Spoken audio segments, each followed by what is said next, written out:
Manuel, 40 ans, a des bleus à l'âme. Derrière lui, 20 ans de séjour en hôpital psychiatrique. Manuel est schizophrène, un trouble mental qui a entraîné chez lui idées noires et accès de violence. Salut Manu. Ça va Roméo? Ça va, tu vas bien? Et toi? Aujourd'hui stabilisé, il n'a plus besoin d'être interné. Voilà Séverine, tu feras un petit café s'il te plaît? Manuel habite un village où les malades comme lui n'effraient plus personne depuis longtemps. Il dit c'est pas le plus beau que vous filmez. C'est bon. Oui. Pourquoi tu dis ça? C'est pas le plus beau là, non. Non? C'est un reportage sur les gogoles du coin. Il est connu comme le loup-blanc, il est loup-blanc. C'est parce que c'est quelqu'un de très gentil, à chaque fois il vient parler aux gens, il est très gentil. Lui. Ça va, je suis poli, je suis correct. Je dis bonjour. Les gens t'acceptent bien aussi. Oui, les gens m'acceptent bien. Manuel n'est pas le seul. Le village abrite un hôpital psychiatrique qui a fait le choix de placer les malades atteints de troubles mentaux au cœur de la société. Ah, ça s'appelle la grande girafe. La girafe. Les journalistes, Serge. Je me rappelle. Les journalistes. Les journalistes, c'est bien, c'est bien. On voit des photos. Ici, on ne les appelle pas des fous, mais des patients. Ils sont parfaitement intégrés. C'est naturel pratiquement pour les gens du coin, voilà. Ils sont comme vous et moi, quoi. Pour moi, le truc, il est là, quoi. Il y a des clients qui sont plus cinglés que bien plus de patients. Il faut quand même... il y a des gens qui devraient peut-être aller au centre, et puis voilà ce que je veux dire. Donc c'est aussi ça qu'il faut. Hein, Moi Sophie. Salut. Alors, ça fait quoi d'être filmé? Oh bah. C'est l'histoire d'un drôle de village. Perdu dans le département de l'Allier, la commune d'Ainay-le-Château, 1000 habitants, accueille depuis plus d'un siècle des personnes atteintes de maladies mentales. Ils sont 330 à se mêler chaque jour à la vie du bourg.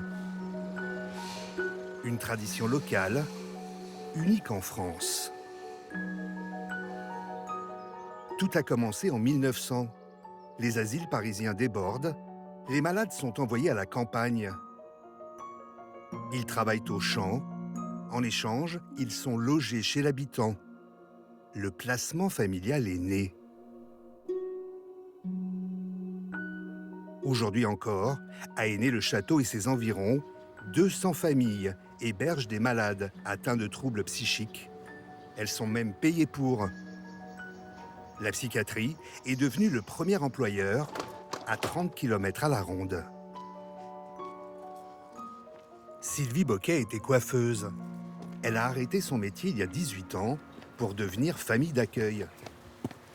Elle loge ses patients dans une maison séparée au fond du jardin pour préserver l'intimité de chacun. Bonjour. Ces temps-ci, elle héberge 2 femmes de 50 et 48 ans, Bien dormi? Oui, bien. Sophie et Fatima. On va danser dans les chambres? Oui. Tous les matins, elle leur donne leurs médicaments. On commence par qui? Comme tu veux. Allez, Sophie, vous allez dans votre chambre? Oui. Fatima, à nous. Chaque patiente dans son coin, c'est le protocole. Secret médical oblige. Ça va, Fatima? En tant que famille d'accueil, Sylvie a suivi des formations à l'hôpital et a reçu un agrément. C'est une grosse responsabilité. Je dirais qu'au début, on est vraiment stressé. Enfin, voilà. Maintenant, ça fait partie de notre quotidien, donc... Vous n'êtes pas infirmière? Je suis pas infirmière, mais on apprend un petit peu sur le tas. Il faut être un petit peu sensé, tout simplement. Et puis humain, je dirais. Voilà, avoir de l'empathie et on est famille d'accueil. Alors, on va prendre la... Fatima prend des antipsychotiques, des anxiolytiques et des médicaments anti-tremblement. Elle est schizophrène, Fatima, tendance on prend le autiste. médicament. Tac. Une fois que c'est donné, on note, on met la date. Ça prouve qu'on a donné le médicament et à l'heure à laquelle on l'a donné. En cas de je sais pas, de problème de sang, enfin d'accident, etc. On sait qu'on a donné les médicaments et voilà quoi.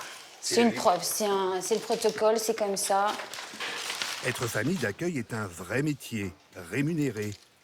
Sylvie est salariée de l'hôpital.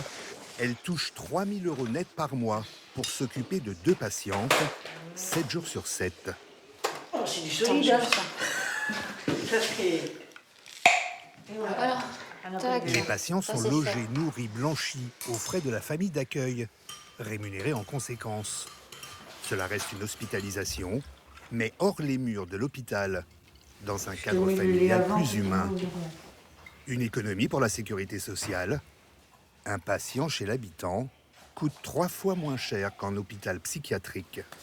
Je vous laisse l'aspirateur. On passe l'aspirateur ce matin. Et puis le balai pour laver. Donc, pour le coup, je vous redonne tout. Je vous mets un petit peu de produit dans le balai. Les produits d'entretien, c'est Sylvie qui les donne.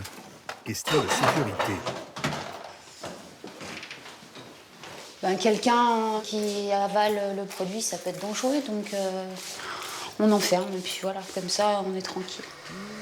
En cas de crise, de décompensation comme on dit, les patients sont réhospitalisés, une dizaine de jours, le temps de réajuster le traitement. Cela se produit 2 fois par an en moyenne. Tac. Attends, je vais vider ça, je vous mets le produit directement. Ici, Fatima et Sophie réapprennent les gestes simples du quotidien. Des réflexes perdus à cause de leur maladie et de leur séjour en psychiatrie.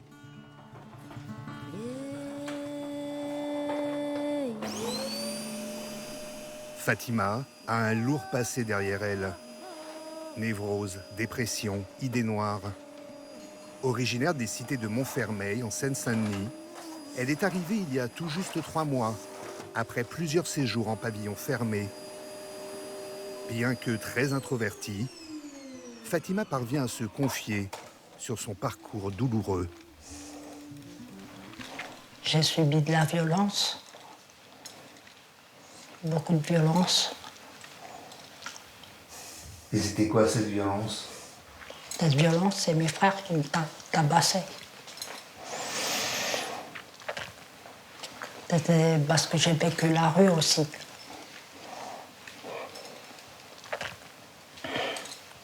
La rue, ça a détruit quelqu'un.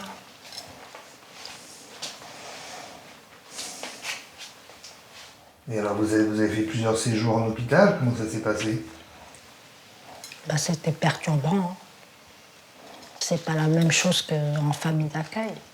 L'hôpital est pire que la famille d'accueil. En famille d'accueil, on se sent comme si on était chez nous. Depuis que vous êtes arrivé ici, qu'est-ce qui a changé? Ben, je m'améliore sur beaucoup de choses de la vie, le quotidien. J'évolue sur beaucoup de choses. Le ménage, par exemple, débarrasser une table, faire la vaisselle. Il y a beaucoup de choses. C'est des choses que vous ne pouviez pas faire avant? Non.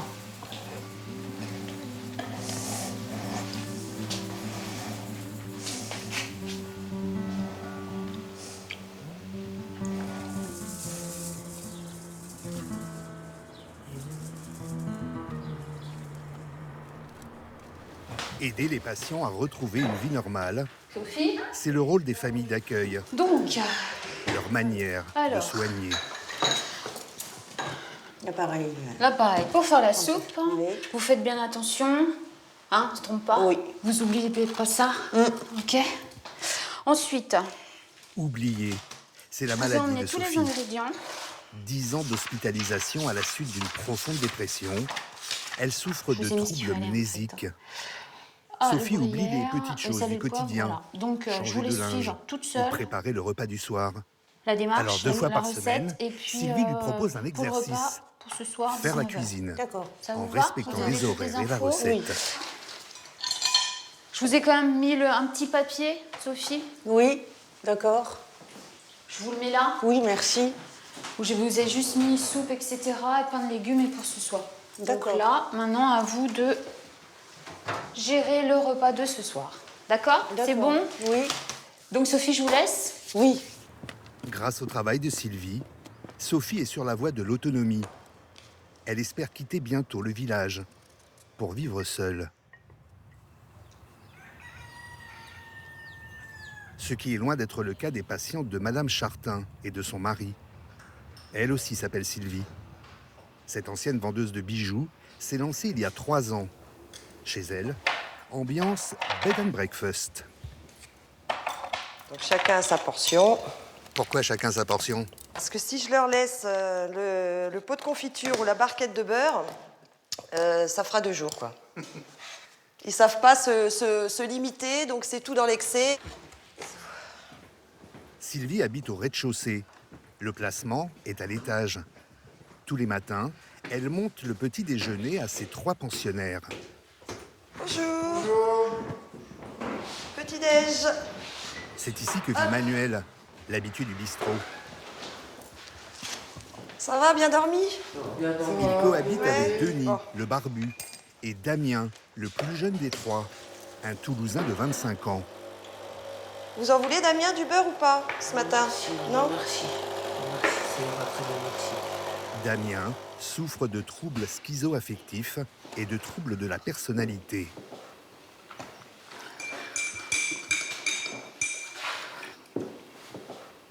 Vous mangez 2 pots de confiture, vous? Oui. Ah bah tout va bien.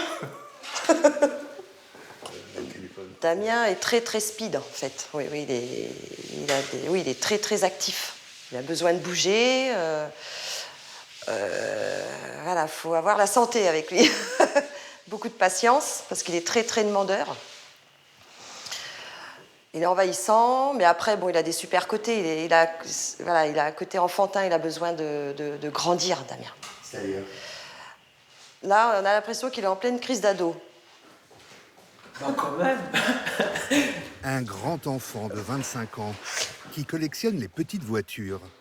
Bentley Continental GT, Bugatti Chiron, en tracteur un Mercedes Ferguson, je sais plus comment il s'appelle, avec une remorque derrière et devant que j'ai faite en Lego.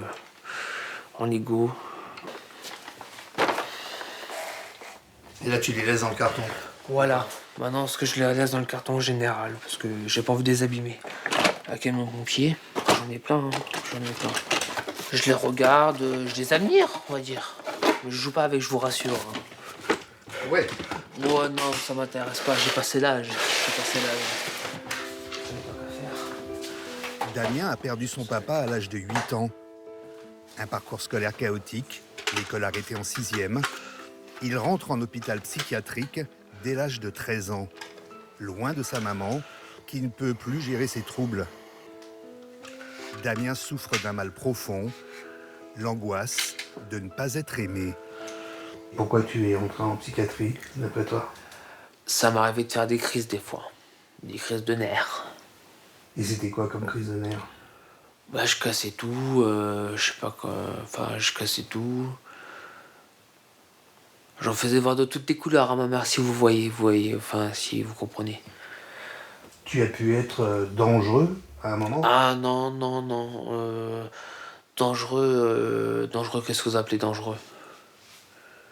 Pour toi, pour les autres, violent? Oui, des fois, oui, c'était chaud. Et toi, tu es bien conscient de ta maladie? Oui, je suis conscient de ma maladie, oui. Des fois, j'arrive pas à la mettre, mais des fois, voilà, c'est toujours pas facile envers les autres, qui sont entre guillemets normales. Enfin, vous comprenez ce que je veux dire? Tu te sens différent des autres? Un petit peu, oui. Oui. Et toi, si on te dit que tu es fou, ça te fait quoi? Moi, je sais ce que je vaux, alors. Donc, du coup, voilà. Je sais ce que je vaux. Tu te considères pas comme un fou? Non, mais le regard des autres, oui. Des fois, le regard des gens, oui. Des fois, ça me met en colère, oui. Ça me met en colère. Bah oui, un petit peu. Et comment ça se passait à l'hôpital psychiatrique? J'étais en secteur fermé. Donc, du coup, chambre d'isolement, la totale, quoi. Et c'était comment?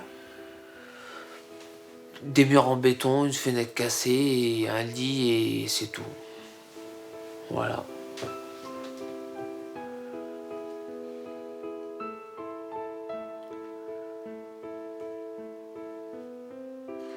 Damien est sorti de l'enfermement il y a 5 ans. Depuis, le système des familles d'accueil d'Aîné-le-Château a changé sa vie. Je vous sors votre vélo. Ouais, si vous voulez. Donc soyez prudents. Ne roulez pas comme un fou. Non, comme d'hab. Oui, comme d'hab, oui. Et puis prudence, Oui. surtout. On joue un peu les mamans, là. Mais on est des mamans un peu quand même, hein, malgré tout.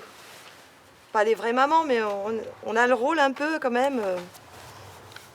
Voilà, je suis prêt pour la route. À tout à l'heure, Sylvie. À tout à l'heure, Denis. À tout à l'heure, Manu. Bien que placé en famille, Damien est toujours suivi médicalement par l'hôpital. Il s'y rend 2 à 3 fois par semaine, comme tous les autres patients d'Aîné-le-Château.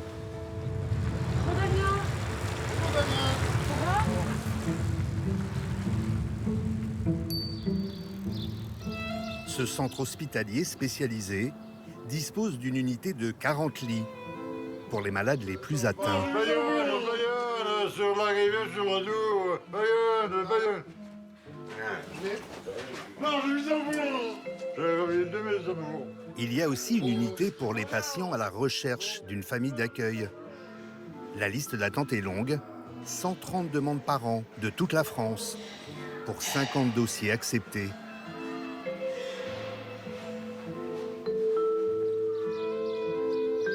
Et puis il y a l'ergothérapie, le soin par l'activité manuelle. Ce matin, Damien participe à l'atelier jardin. Par contre, tu vois, regarde, et tu tailles bien avant. Ah. Ouais, tu prends ton temps, le principal, c'est que ce soit bien fait. Un atelier encadré par Laurent. Depuis 33 ans, ce maître ouvrier apprend aux patients à entretenir les espaces verts de l'hôpital. C'est bon. Non, regarde, non, regarde. Attends, descends. Je vois pas où c'est, tiens. Tu vois, comme là, et tu tailles bien avant. Parce qu'après l'année d'après, la branche, elle va grossir, elle va devenir comme ça, puis après, tu la coupes plus au sécateur. Tu comprends? Ok, ça marche, je comprends mieux. Voilà.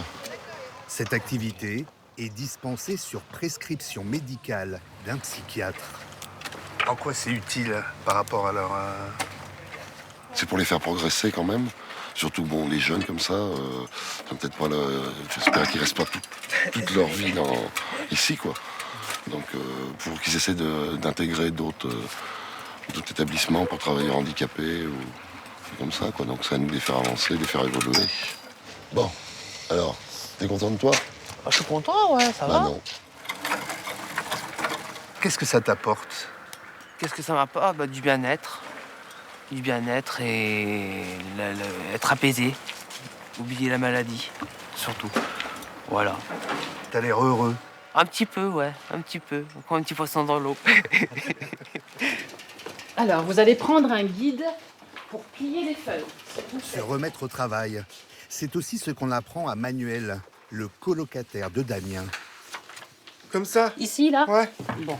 Ce matin-là, Alors, atelier vous avez vu pliage, tout à l'heure comment animé est-ce qu'il par une fallait plier infirmière. les documents. Voilà.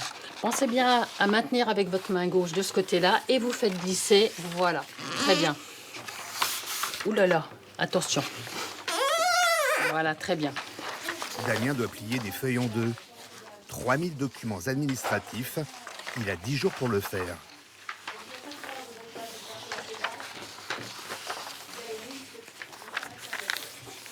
Manuel, ça se passe comment, là? Ça va? Tu as l'impression que ça te soigne, que ça te fait du bien? Oui. En quoi? Pourquoi? Ça m'apprend à travailler. Surtout ça.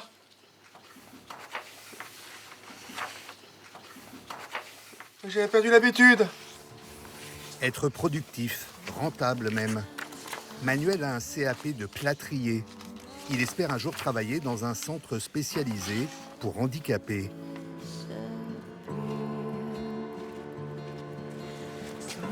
À l'hôpital, existe aussi un autre lieu qui soigne, le salon de coiffure. Bonjour. Bonjour. Bonjour tout le monde. Bonjour. Installez-vous. Ok, merci madame. C'est ça, c'est Damien. Bah oui, c'est ça, c'est Damien. Ça va, toi? C'est un peu le café du commerce. Non. Damien, il vient surtout pour discuter avec les copains. Je t'en raconte une comme toi. Ça va, tu rigoles, toi, t'es en pleine forme. Ah, toujours en forme, hein. Bon, ma coupe, c'est vite fait. Hein. Ça a été vite fait. Hein. La coupe à la Walligan. Je fume, voilà. Corinne, la coiffeuse, vient tous les lundis. Aujourd'hui, elle coiffe Fatima. La coupe est gratuite, prise en charge par l'hôpital. Derrière ses fragilités, ici Fatima retrouve le sourire et une part de dignité. C'est agréable de s'occuper de soi. Vous êtes coquette? Oui. Ouais, elle vient tous les mois pour sa couleur, son brushing, des fois 2 fois dans le mois. Oui, elle aime bien. En quoi vous pensez que ça lui fait du bien? Avoir une vie comme tout le monde. Pouvoir aller chez le coiffeur comme tout le monde, comme n'importe qui. C'est vraiment extraordinaire qu'ils aient accès à une vie ordinaire. Voilà, Fatima. Voilà. Alors, vous vous trouvez comment, Fatima? Très belle. Très belle?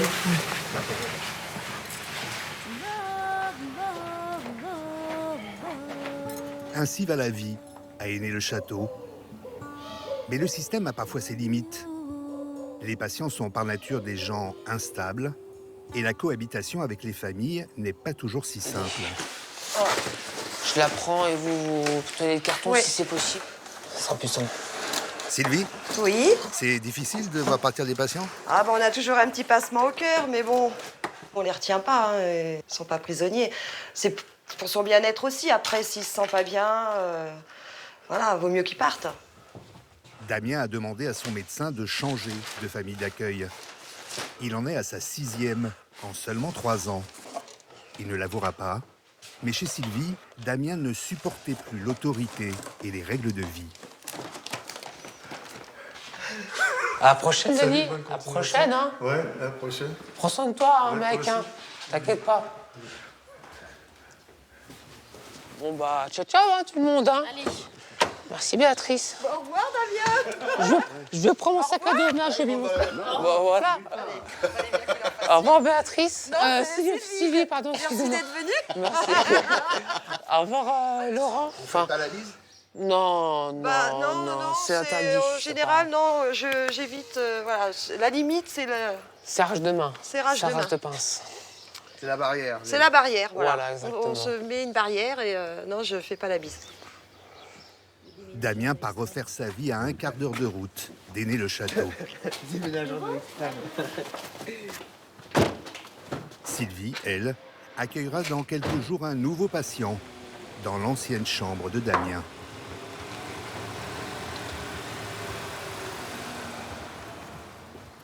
L'autre Sylvie prépare elle aussi un départ avec beaucoup d'avance. Bon, Sophie, Oui, on voit les comptes? on voit les comptes. Allez. Celui de Sophie, la patiente qui souffre d'amnésie. Son projet d'ici 1 an, s'installer seule dans un appartement. Une dizaine de patients par an réussissent à passer ce cap. Mais là, je comprends pas bien, moi, toutes ces sommes, en fait. Non, vous mélangez tout et vous savez plus du tout où vous en êtes. mélangé, là. Fait Sophie le calcul touche de ce qui l'allocation reste. Comme adulte ça, vous saurez handicapé. toujours. 860 Plus tard, € quand par vous serez mois. dans votre appartement, il faut Elle savoir achète combien on a. journaux, vêtements, cigarettes, mais elle a encore du mal à gérer ses comptes. Alors Sylvie joue les maîtresses d'école. Je comprends pas bien. Quand vous serez chez vous, vous ferez vos comptes au quotidien. Si vous croyez que vous avez cette somme-là, alors que vous avez cette somme-là, vous n'allez pas acheter la même chose. Non, mais D'accord. D'accord. Mais pour le moment, vous peinez. C'est sûr. Mon but, c'est de la préparer à la sortie. Hein. C'est pas qu'elle reste ici, bien au contraire. Plus vite qu'elle sera sortie et heureuse à l'extérieur, mieux ça sera. Hein. C'est un plaisir quand un patient sort de l'hôpital. Hein. C'est mon premier rôle, hein, lui apprendre l'autonomie. Alors là, les comptes, on apprend doucement avec des petites sommes à la semaine, mais c'est déjà délicat. À l'heure actuelle, on n'y arrive pas encore. On est en construction. Alors, donc comment on fait? Alors, on reprend. Sophie garde espoir. Elle voudrait même un jour reprendre son ancien métier. Car dans sa vie d'avant, Sophie a été professeure de piano. Tous les mardis matins, les responsables de la petite salle de concert d'Ainay-le-Château lui prêtent gracieusement leur clavier.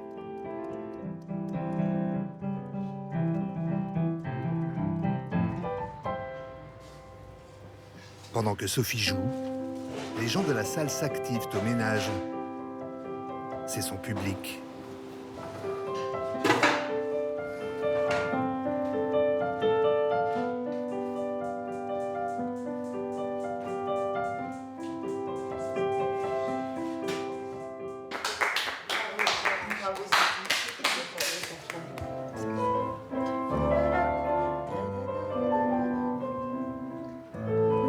Sophie a peut-être perdu la mémoire du quotidien, mais n'a oublié ni Bach, ni Chopin. J'en ai quand même gardé une très bonne mémoire, parce que c'est quelque chose qui me plaît et qui a toujours été présent dans ma vie, la musique. Donc, Cette mémoire-là, elle ne s'est pas évanouie. non, non, du tout. Tant mieux.